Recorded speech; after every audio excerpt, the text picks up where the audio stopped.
नमस्कार, मी रविकांत कुंभार, मुक्काम पोस्ट मंद्रुप, तालुका दक्षिण सोलापूर, जिल्हा सोलापूर.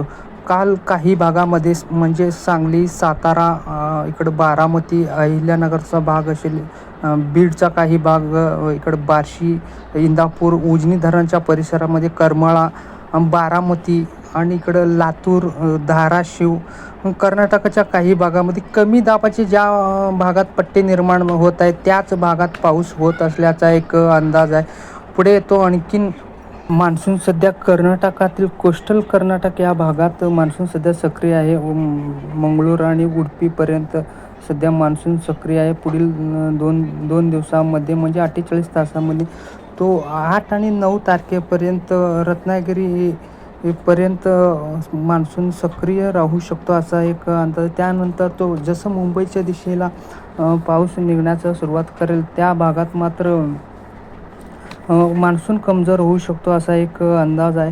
तर पुढे ज्या मुंबईच्या भागात त्याला पोहोचण्यासाठी 10 ते 12 जून लागू शकतो आणि सोलापूर जिल्ह्यात 13-14 जूनच्या आसपास मान्सून सक्रिय होऊ शकतो असा एक अंदाज आहे.